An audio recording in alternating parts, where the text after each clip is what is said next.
Hello and welcome to the Green Profit Academy Pros podcast. This show digs into the challenges in growing a lawn care and landscape business while maximizing your profit. I'm Christeen Era. And I'm Steve Bousquet. We are the green industry experts in profit, growth, and leadership. Hello, Christeen. How are you doing today? I am good. How are you doing, Steve?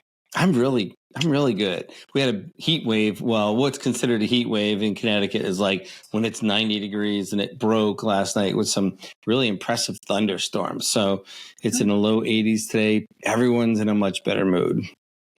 That's good. I love the thunderstorms, like kind of during the summer, which we have here in Colorado. It was the first time I experienced that was when I moved here, and it's our monsoon season. So we get heat like you guys get, and then in the late afternoon, which can be really beautiful, we have these thunderstorms roll through, and it can be rain, but it just gives this like amber hue to everything, and it can be very beautiful. So yeah, it's nice. Wonders of nature. Today's podcast, we're going to be talking about that old topic of working on your business and not in your business. What does that look like? What does it feel like? How much time do we spend doing that? And so welcome to today's show. We're thrilled to have you all with us today. And we're going to deep dive into a topic that's really crucial for small business owners and their emerging leaders. That is taking time out of the business to work on the business. Yeah, and I love this topic because it was something I struggled with so badly. And I had just some fixed ideas about, working on the business and in the business. So, it's really not just about taking a vacation or just stepping away from the business or working less, but actually stepping back to focus on your strategic planning, which is one of my favorite topics is, plan your business, be intentional. You can work on process improvement and innovation. And it's really about ensuring that your business thrives, right? Getting that plan in place for the long run. So we're not just playing a short game. Right. And business planning the concept can be as simple as where are we going on vacation, right? So you have to have a direction and a location that you want to go towards.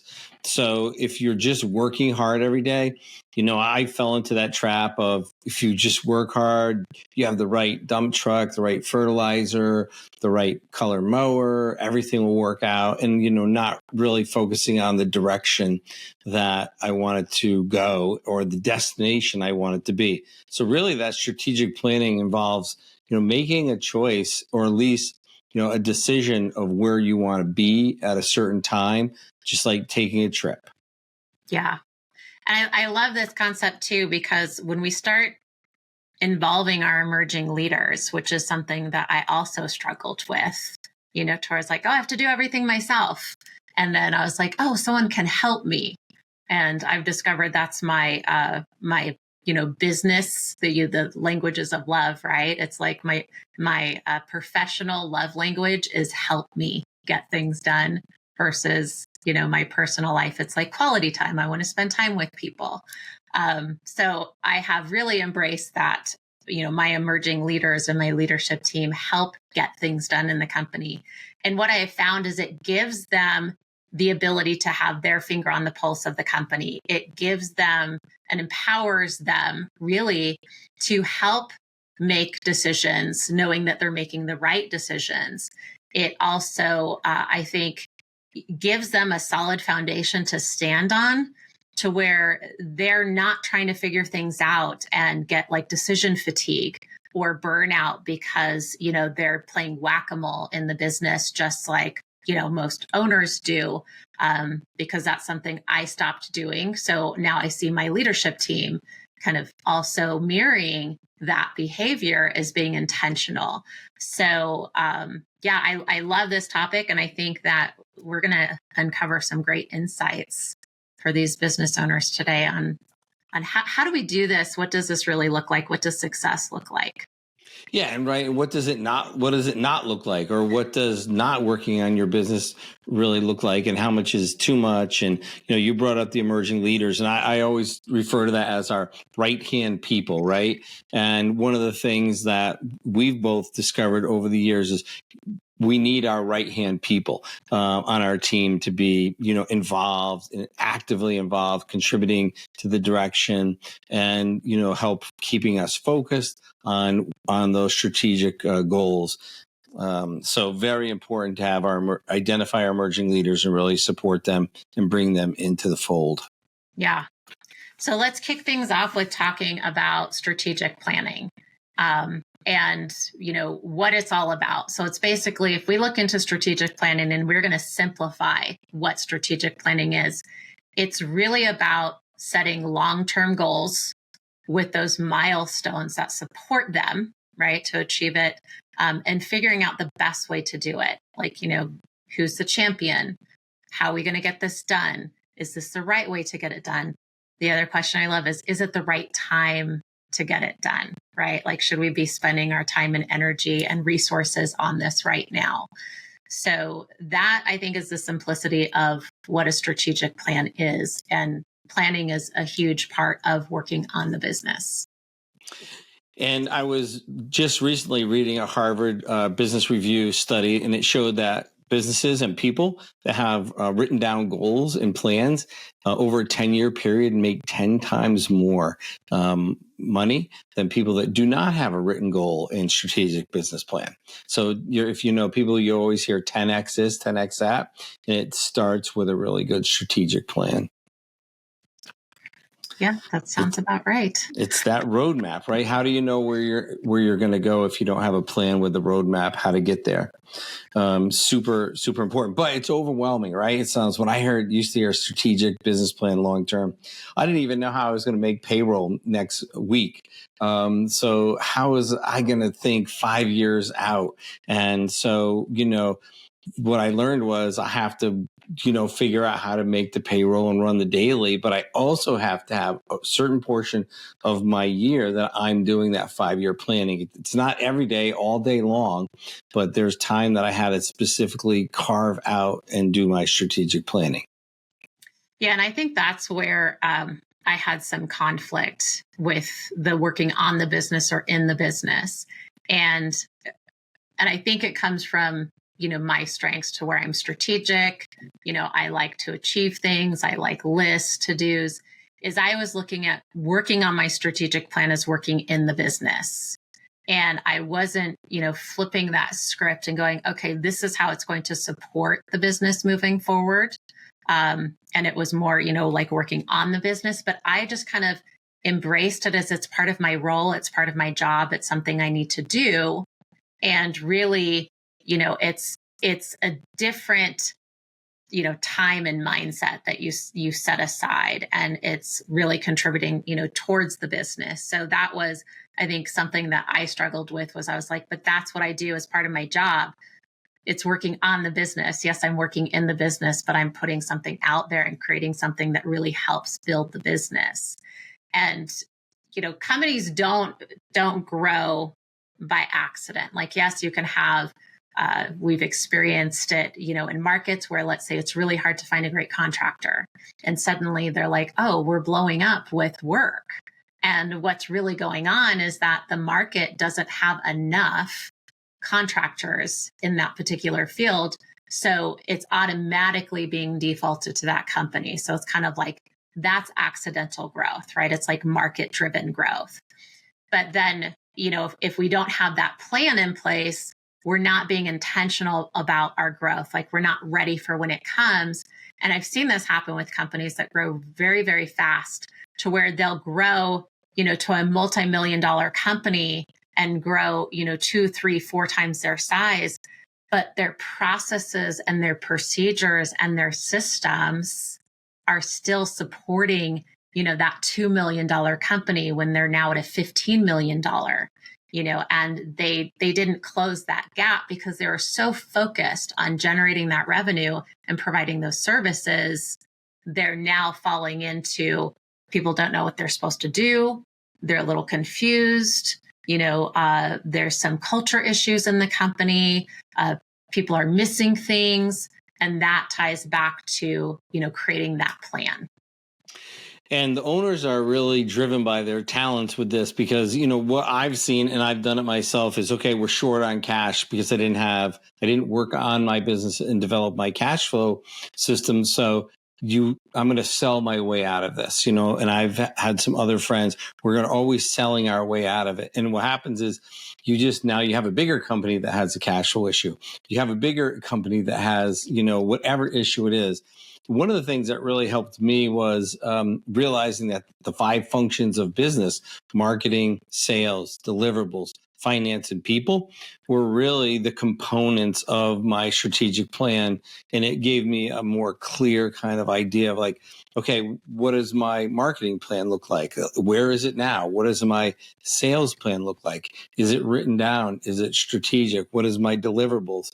And once I started doing strategic planning, we started offering fewer and fewer services to our clients. And then the finance part, with Profit First, that's just one of those systems that you can plug and play that helps that company become, more strategic because the money always has a place to go. And the owner's not the only person that knows where it's going to go. And then on the people side, not only from recruiting and onboarding, but also training and retention, that's kind of what you were referring to. These companies, they grow up because they're the only player, but they don't have their 5 functions of their business clearly defined and systemized. Yeah. It reminds me, like I wrote, which is one of my favorite, sub chapters in the book, is what comes first, the pumpkin or the pig? And this was because I'm not just a Profit First professional, but a pumpkin plan strategist. And this was something that people would ask me all the time. Do I need Profit First or do I need pumpkin planning?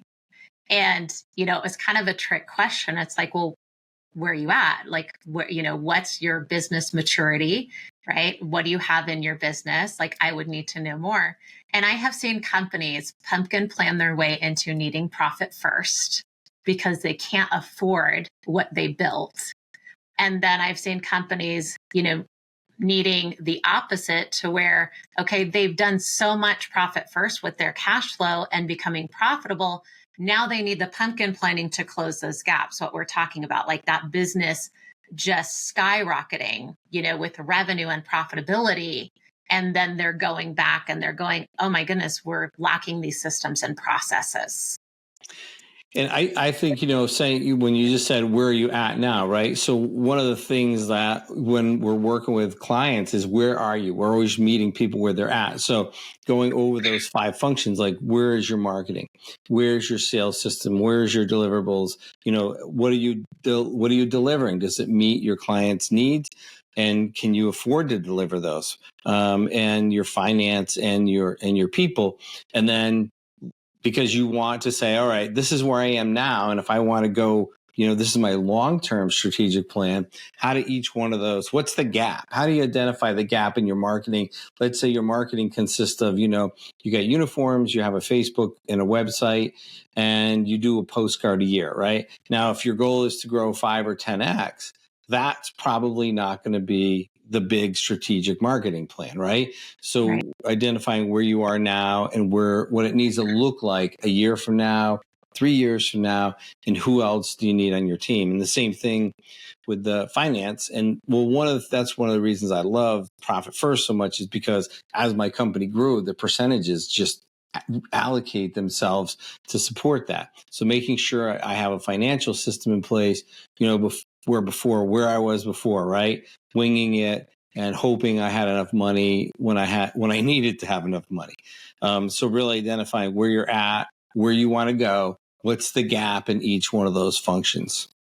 Yeah, which ties into process improvement, right? Which is kind of like the next thing of working on your business's processes.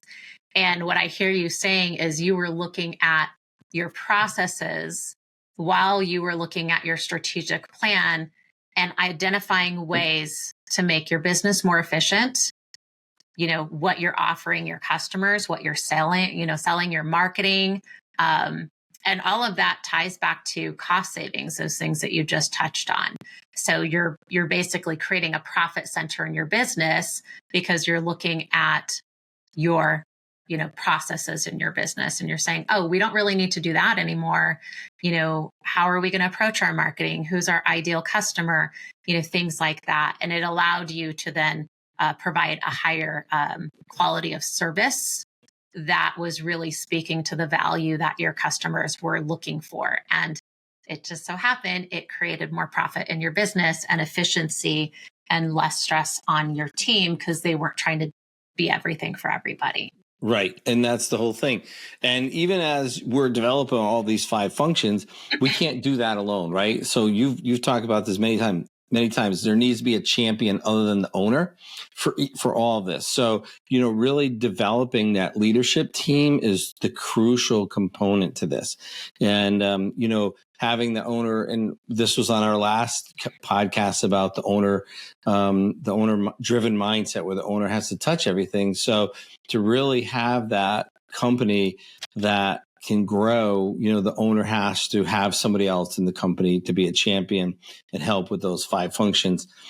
So now we're like, well, okay, what is that leadership? What does that look like? Right. And again, that strategic planning creates that clear vision, not only for the owner, but also for the emerging leaders. So now they know how to show up. They know what they need to support, what they need information and growth and education on.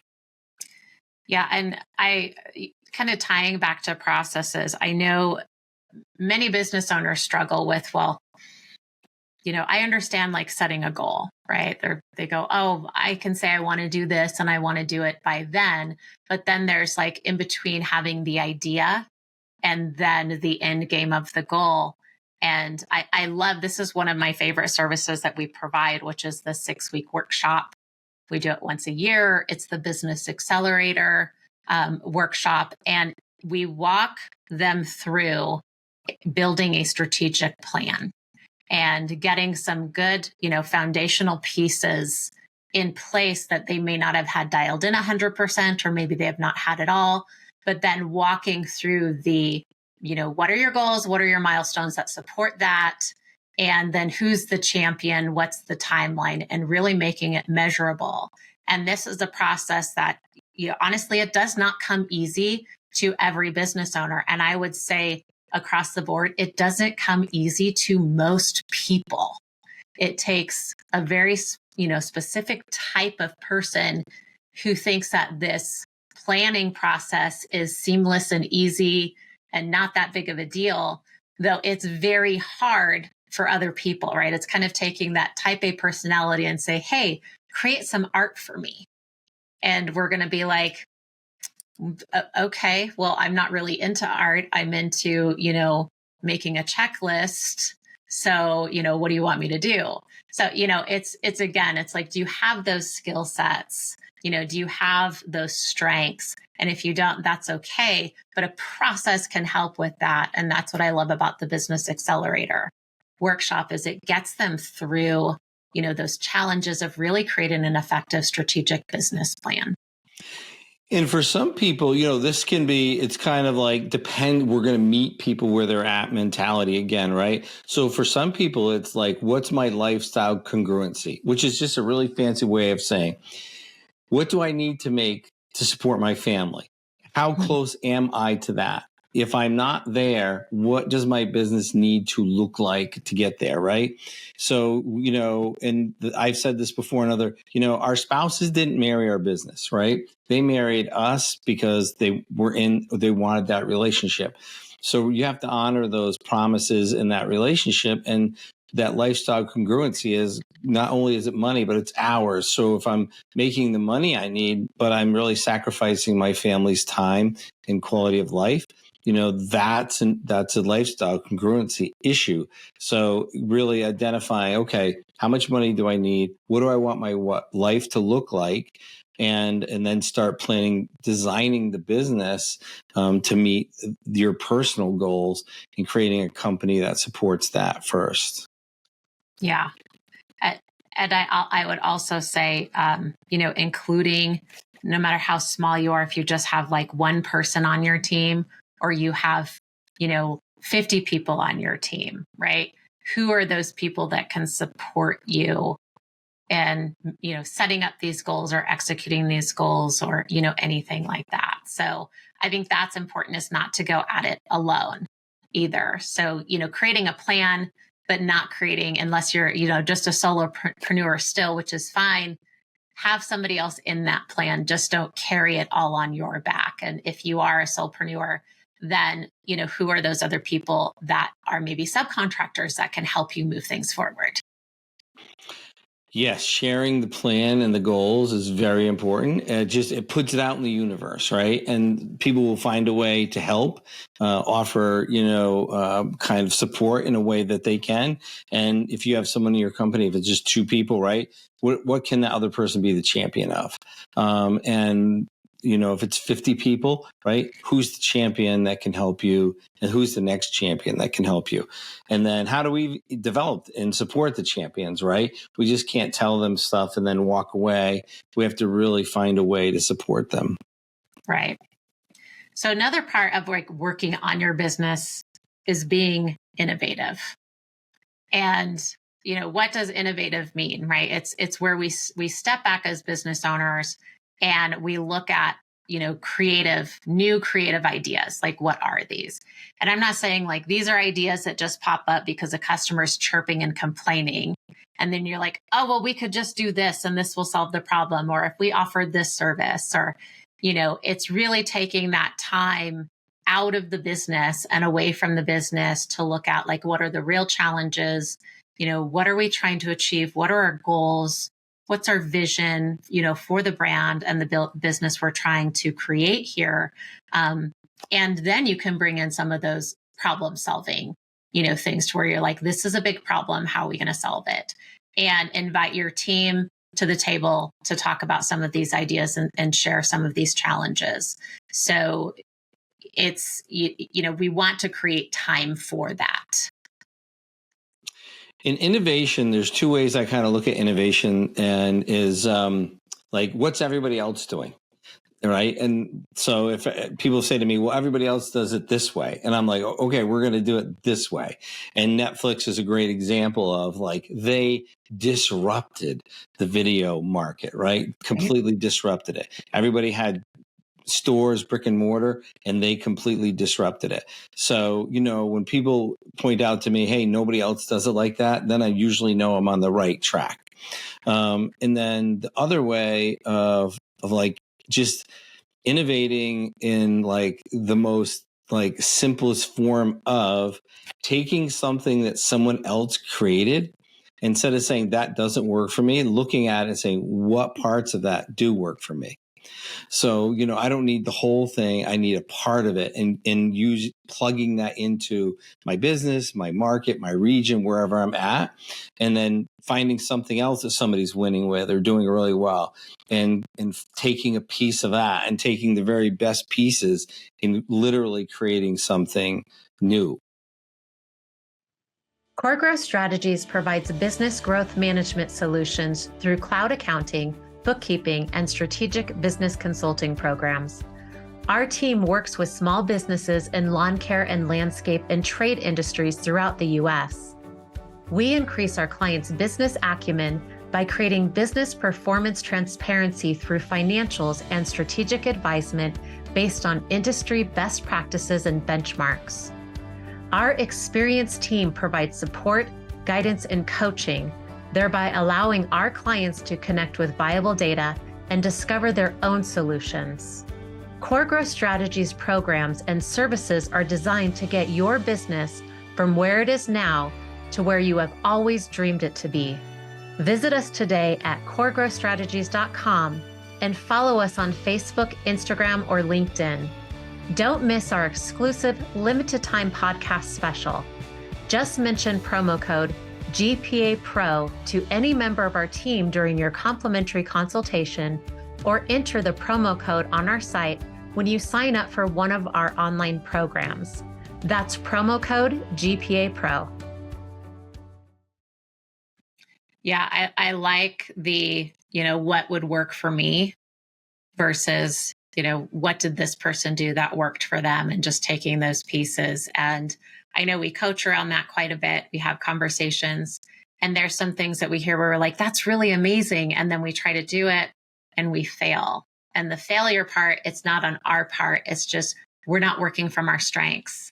That's not our zone of genius. So we can't adopt something 100% that someone else is doing. We really have to make it our own in order to be successful. And this goes with our team as well, right? We want our team members, we bring them up and we say, hey, I'm going to stop doing this. This is going to be a job that you're going to take over. This is how I do it. And they may not be that successful because how you did it to get to the end, and the outcome may not be the same way that they do it, but it produces the same results. So I would say, with that, being mindful of when you're delegating in your business or you're turning something over is, what does success look like? And how can we get there? Maybe not the same way, but still get there. Yeah, and you brought up the strengths, and with, I'm a Clifton Gallup strength coach, and I talk about this all day, every day about how do we aim their strengths to meet that goal? And how do we identify that? And who else can be on their team to support the 20% where they might have a little bit of a struggle with? So really identifying who's on your team, what their strengths are, what our own strengths are, and, what can we really excel in, and where do we need help? I need help with all the details. I'm great with the ideas and getting it off the ground. And then I need help, keeping it in the air and landing it. And I, go start something else. But I'm also good at, cheerleading the people who are doing the keeping it in the air and landing it. So, that's my role. And that's helped my team because I stay out of their way of, doing it in the middle of the air and landing it. I'm not bothering them, but we also know who needs to be on my team. And same thing with some of my managers, they know that they have really good support. They need help landing it or, whatever it is, but identifying that right up front. Oh man, does that reduce frustration? Does that make everything go so much smoother? Quicker, easier, higher performance levels, higher satisfaction, and way less cringing because they know they're not going to be left alone or not supported. Yeah. And this really kind of what you're talking about, Steve, it ties into, one, being aware of what our strengths are and our team's strengths are.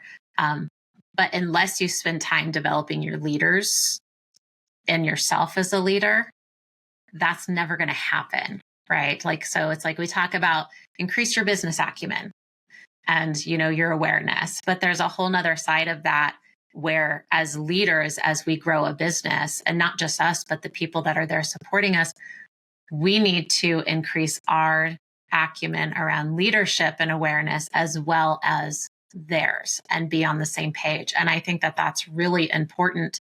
And another side of working on the business is just not about let's develop a strategic plan and hit those targets and, that revenue and profitability. There's this other side of it, that's a bit deeper. And some people might even tie it to a little, I think I've heard you say it woo woo, right? To where it's Right. We're developing and investing in our people. And, one of the number one rules as a leader is be easy to follow, right? It's a lot easier to follow a leader if you know that leader's strengths and that leader knows and recognizes your strengths.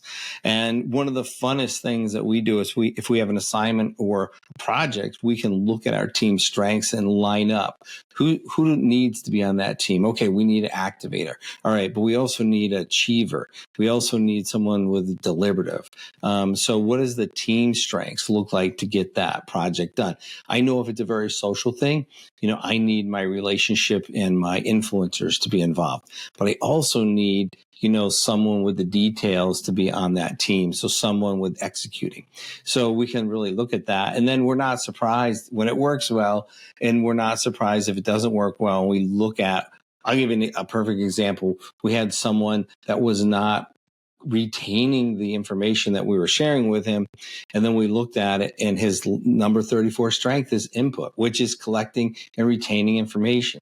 So we just know with this individual that we have to keep him, abreast of this information, reminding him of what he needs to know. It's just not one of his top strengths.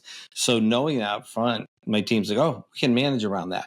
We don't have to be frustrated and angry and upset and mad at him because he doesn't remember. He's not the remembering guy. He doesn't collect the information guy. He has other strengths and talents. But it was a real relief just to see, okay, we got this. We can support you, and here's a way we can do it.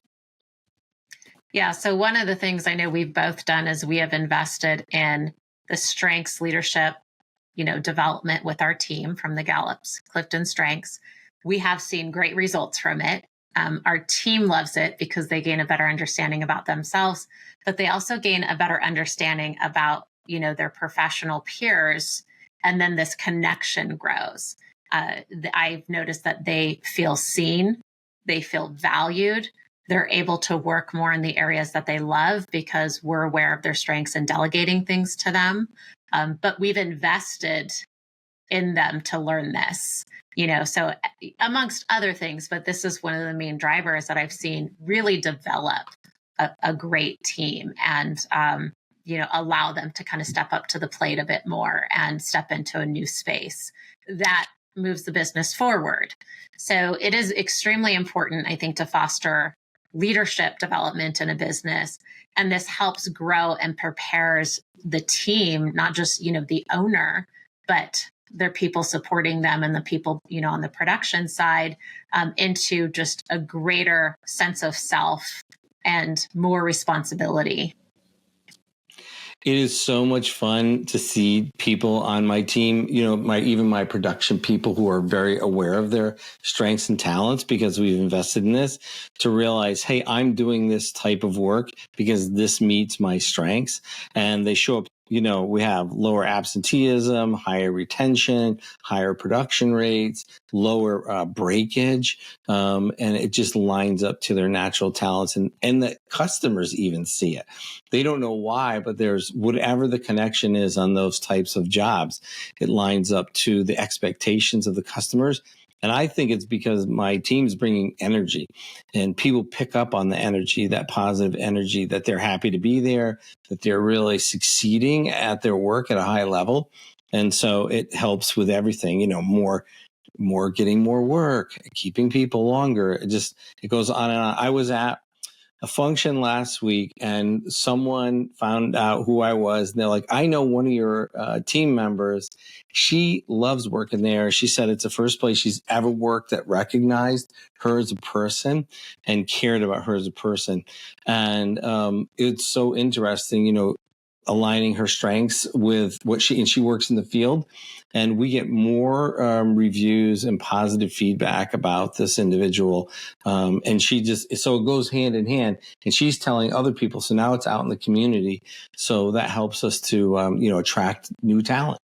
Yeah. And I would say too, this is a reason why, over Green Profit Academy, because we've been down this road of growing our skill sets and talents as business owners, and then realizing, we have to invest in our team as well. And that's going to cost some money. How do I do that? What's the result or the, return on investment on that? And it was really important when we started Green Profit Academy and this is the reason why, right, behind it, to include not just the business owners, but their emerging leaders into programs and conversations.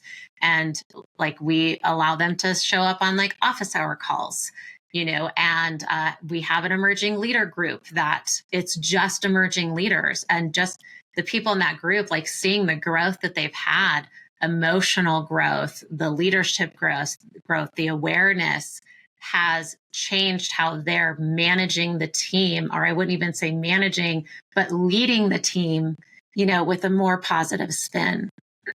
Yeah, I think you nailed it. I mean, it's really leading. You can see that their tone and what they're talking about. They're now talking about they're not in the weeds. They're talking about the bigger vision of developing the people that they're leading and how they're going to do that, how they are doing that, and they're not caught in the how to do tasky everything. It's just it takes a little time. I mean, it's not, takes about a year.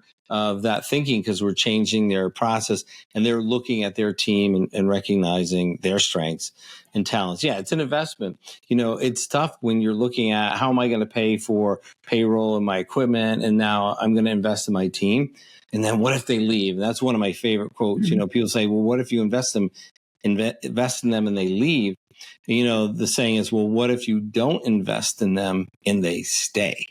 And, who do you want on your team? And, if you look at any great championship sports team, they have the best people on their team. Like, that's who's on the team. And if we want our companies to be, great in our minds and great in our, career, we have to have the best on the team. But we don't have a draft and we don't have a free market. But what we can do is take who is on our team and who is available and bring out the very best in them. And that's really what this is about. Yeah.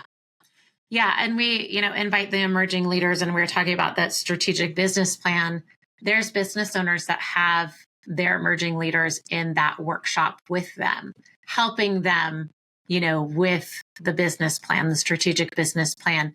And we've even had some of them have even better ideas or, goals and milestones than the business owner. And they're like, I was so shocked that they came up with that. And, so it's phenomenal to kind of see that interaction and inviting that emerging leader into that space.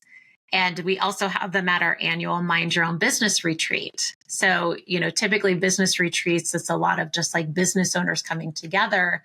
But we opened it up to invite, not just the business owners, but who's their next level person, and just the growth and experience that those emerging leaders get out, of that event that we have every year it's just amazing to see, them come together, the energy, the conversations that happen, the growth they leave and how they execute things. And the business owner is just like, wow, like I'm just so amazed at like how this person is connecting with these people and the conversations that they're having. And it just invites them, I think, into a whole new space to learn and grow. Oh, absolutely. And what I like about it is that it's not just tactical. So it's not just a to-do list. Like, okay, these are my goals. I have to go hit these numbers. It's at a higher level thinking. It's more strategic. It's more leadership driven, and not just like I'm a manager and this is my goal. This is my punch list for the next year.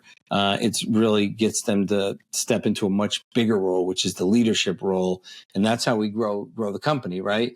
Is by having more leaders than just the owner and more than just being tactical. It's strategic. And we're also teaching them how to be strategic, right? So we're giving them tools and we're showing them how to step into their strengths. It's not just like, hey, this is what to do. And, this is how to do it for everybody. Like this is your instruction list, regardless of what your natural strengths and talents are. And then be frustrated when it doesn't work. And then I need a new manager and I need new people. And then that just goes on for a decade. And you wonder, well, it must be me because all these people can't be wrong. And what, Gallup's learned over 30 plus years is it's really about having any people and in the right strengths aimed at the right goal with their right natural talents. That's how you succeed. Yeah. So another aspect of working on the business is maintaining the financial health. So, if we're not focusing on and being aware of what our cost is or, our budgeting or, what our benchmarks are, right? Like, well, where were we at last year with profitability or gross profit margin? Where are we at this year?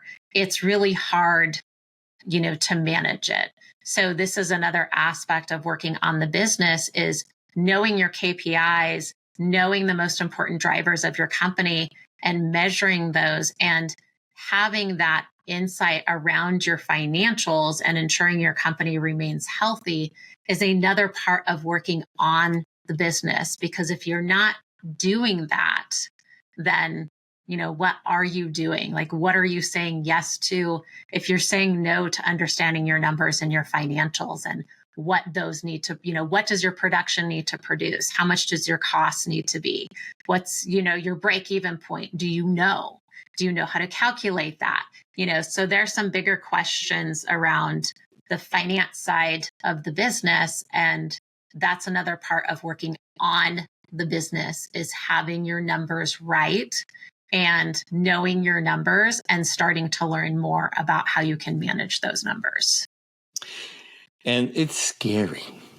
Knowing your numbers can be scary. It's terrifying, actually, because like, especially if you're struggling, it's like, A, you don't know what you don't know. And B, you're terrified to see what's behind the curtain, right? How far off am I? But one of the things I've learned is most people are not as far off as they think. Like the pricing, right? Most of the time, the pricing issue comes around. They're not charging for travel time or setup. And so that's where it is. It's anywhere between 7 to 15% off on the pricing. They think they're going to have to double or triple their pricing, but typically it's not that. And just having any systems are better than no systems. And that's what Profit First, it's a simple system. It's not easy. It takes time, but it is a system that you don't have to create, but you can implement in your business. And tracking numbers like, how much work did we do today? How many man hours did that work take to get? Let's divide the total revenue by the total man hours. That gives you the sales per hour for the day. Just knowing that and tracking that. If you do that, you're literally 95% ahead of all businesses in America, not just landscape. All businesses in America, if you track that number, and your gross profit margin, if you track that, again, you're ahead of 95% of all businesses. When I'm in multiple chambers, they never talk about business because people don't know about their businesses. They talk about everything but that, and they don't want to talk numbers because it's terrifying, because most small businesses are literally, week to week. So just finding a couple things out and learning about your numbers, it is scary, it's terrifying. Yeah. But I'll have to say it is a journey, right? Like we've worked with clients over the years to where one in particular I can think about, and I laugh about this every time, it makes me chuckle, is, he wasn't a numbers person. He's like, I look at a balance sheet, I look at a P&L, like I don't understand what it's trying to tell me. I know I'm missing something. And then we started working with him and kind of going through that process and raising, his awareness and, just his acumen around the financial side of the business. And he just kept showing up. I would say that's the one thing he did. He was like, I'm just going to keep showing up. I'm going to keep listening. I'm going to ask questions. And now he'll say, well, I'm not really a numbers guy, but then he will spit out all of these kind of formulas and KPIs about where a healthy business should be when it comes to its gross profit margin, or, its cost, per service hour or anything like that. And he really knows his numbers, but he still says, I'm not a numbers person, but he absolutely is. He knows what he's talking about, but it took him years, and it's not his strength, but he just kept showing up. And now he knows enough to gain the insights he needs to work on his business and make some key decisions, with his business by looking at those numbers. Yeah. It's almost embarrassing if you're not doing well, right? It's kind of like you don't want to step on the scale after vacation, right? Because you know how much indulgent you've been on vacation. But the numbers are the numbers on the scale, whatever it is. The numbers are numbers in our books, right? Where are we? And where do we want to go? And then how do we get there? And that's really what strategic planning is with the financing, right? Finance. Where are we? Where do we want to go? And what does that look like over the next 5 years? And tracking basic things is really, really important, but also sharing that with our team. Like, where do they need to be by noontime? Where do they need to be by at the end of the day on this job or this route? And, but if we don't know those numbers, how do we share those with our teams? And that's a big thing, knowing your numbers. And it starts out, I started out reading Simple Numbers, Big Profits. I actually, Accounting for the Number Phobic was the book, and then Simple Numbers. And that was a little too complicated. Then Profit First. And it really helped me to understand that. And like you said, though, it's a journey, right? We don't want to never know, but we want to start on the journey of understanding and having those discussions.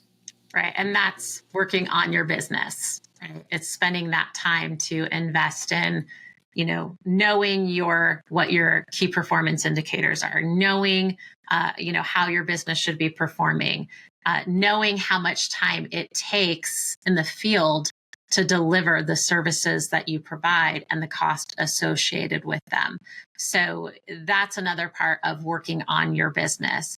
And a company cannot scale and grow if they are not working on their business. There needs to be time for the business owner or the emerging leaders to work on the business.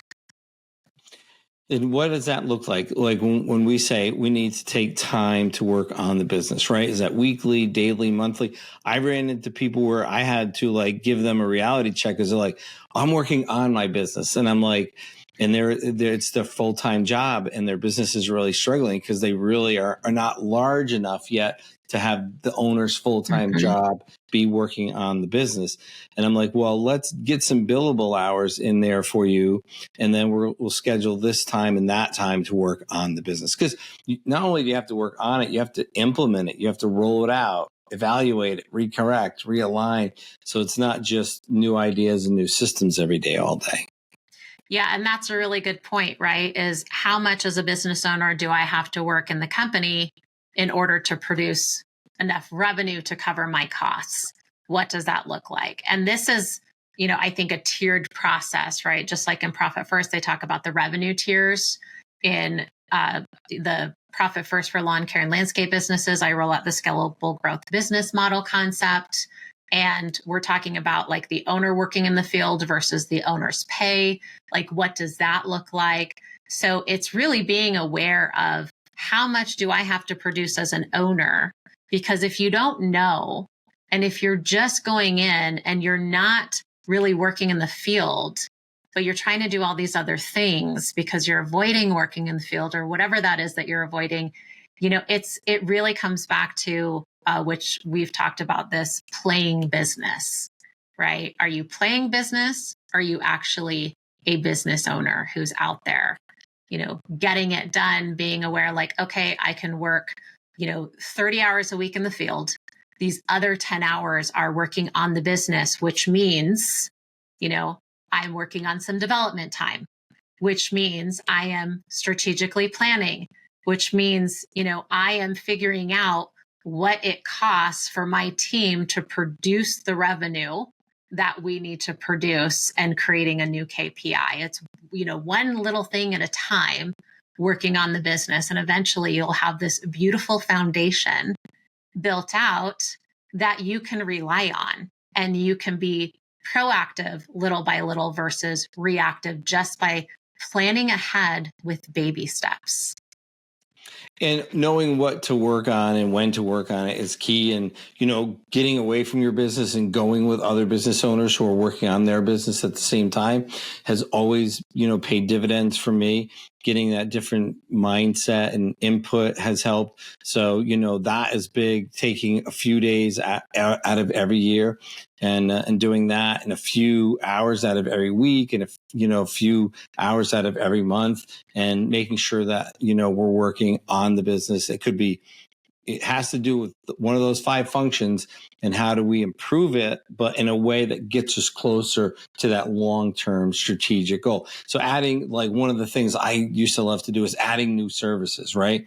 Because it was exciting. I love to launch it, but it's expensive, it's inefficient, and, it's just time consuming. So there's a lot of things so really I found okay, how do I find what I ended up learning was, how do I find the most profitable thing I'm currently doing and do more of that? Because then we had the efficiency, we already had the equipment, we already had the skill set, we knew how to sell it. So even estimating landscape jobs, any landscape job that took hours and hours of research to do, I just wouldn't do it, because we did over 4,000 landscape jobs. If we don't already know how to do that function and we don't have a system for it and a way to estimate it, then we should not be doing it. I don't know, building ice castles or, some golf course or something like that, right? We don't do bent grass greens for people. So if I have to figure out that, we should not be doing it. So that was kind of but working on my business and realizing, well, what do we do really well? going through all those jobs. Where's the highest gross profit margin? Oh, we win over here. So how do we move that into our marketing, right? Well, let's only market for the jobs that we win the most at, right? And you're like, well, how does that go to profitability? Well, now we have the money to pay better, to have a more talented team. And how does that go into sales? Well, we have a sales system for that, right? We can put that on our website. Or we can train someone else to sell because we have a system, so I don't have to do all the selling. So that's how it expands from taking the time to work on our businesses. Yeah, and I would say, whether you're working with Green Profit Academy or my other company, Core Growth Strategies, every program we have, our plan that we have that we are offering our clients is all about working on the business.